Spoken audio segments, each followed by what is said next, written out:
We're here at VeeamON 2017 in New Orleans, and I'm speaking with Danny Allan, the Vice President of Cloud and Alliance Strategy. So how did you come to be part of Veeam? So my background is mostly in the security space and virtualization space. I was CTO of a company called Destone. We did cloud-hosted virtual desktops, and that was acquired by VMware back in 2013. So I spent a few years there working with a lot of cloud providers offering services, and one of the things that became very evident is the mission-critical nature of providing availability for all of these services. And so I joined in January of 2017, and it has been a blast. Having a lot of fun. Yeah, Veeam is a great company. We've been covering the space for a while now, and we've been to all the VeeamONs. So we've seen the company grow, and it's pretty awesome.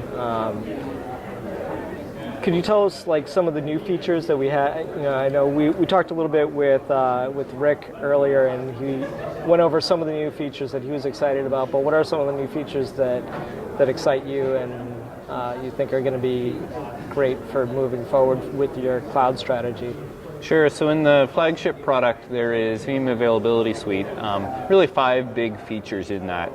The 2 that I'm most excited about, I'll lead with those. One is continuous data protection. So this essentially uses the vSphere API for I/O filtering, and it will intercept the I/O flow from the hypervisor down to the storage, and it will replicate that off to your disaster recovery location. And so that gives you a recovery point objective of seconds as opposed to minutes. And so that's very exciting, especially if you're focused on the disaster recovery space. The second big thing that I'm really excited about in version 10 is the support for object storage.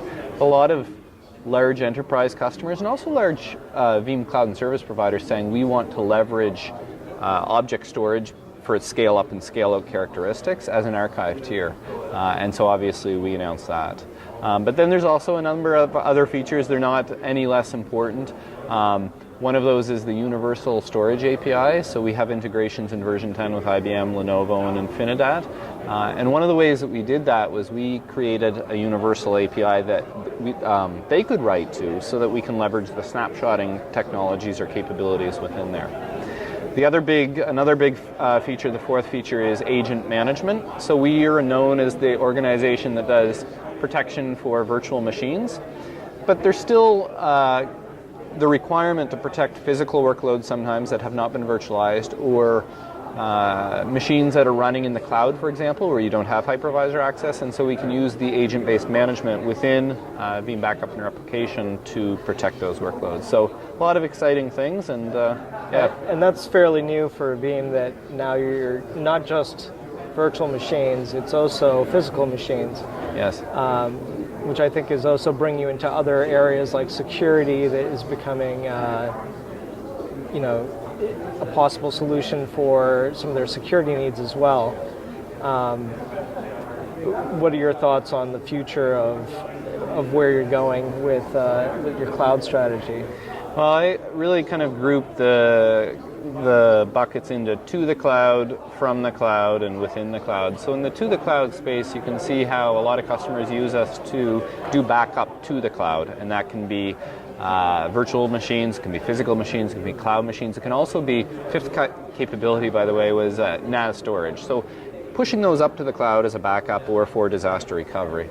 The second category, from the cloud. So we often think about onboarding, but we don't always think about offboarding, and there's real business requirements for that. You take something like Office 365 and you have a lot of critical data up there, and so it's your data, you need to protect it, and so you pull it down out of the cloud, put it in your backup repository, because what happens if an administrator accidentally deletes a gigabyte of data? If you don't have protection or the ability, you have a e-discovery request that says, go find this particular material. If you don't have control of that data, it's hard to comply. Right. So to the cloud, from the cloud, and then within the cloud, we're beginning to see, it's emerging, but applications that are born in the cloud, but they still need protection. The cloud is very good at giving high availability, but they don't necessarily give business availability.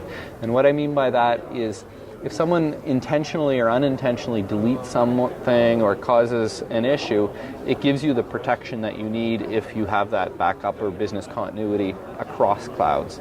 And increasingly we're seeing this multi-cloud environment, sometimes just because the cloud provider doesn't have a point of presence in a particular country and there's data sovereignty rules, or maybe they have a specific compliance or security requirement that this cloud has but this cloud doesn't. And so this multi-cloud ability to move things within the cloud is also a big driver. Now, I know you guys are doing stuff with AWS as well. And on the customer panel, somebody mentioned that it would be great if they could cover KVM and containers. Sure. Do you see maybe a future of being able to solve those issues and those problems?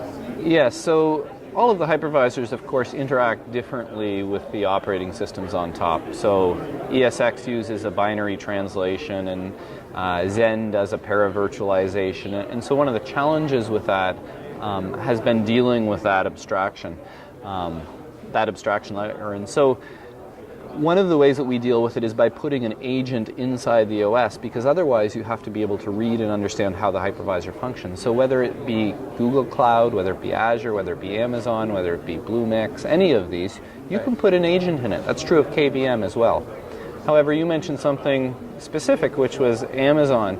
We do believe there's value in leveraging the new technologies that are available in cloud solutions. And so what we're doing there is an agentless capture of that VM without putting an agent inside, doing it at the storage level. And as we go forward, we look to provide these types of capabilities across all of these services. It's a question of priority and market share. I'm a big fan of agentless. Yes.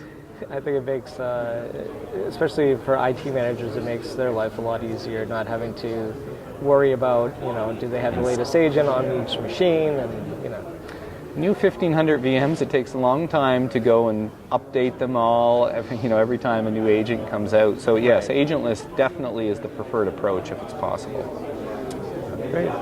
Well, it was great to speak with you, and thank you for taking the time to speak with VMblog. Wish you, success in the future, and we'll keep an eye out on what you guys are doing. Excellent. Thank you.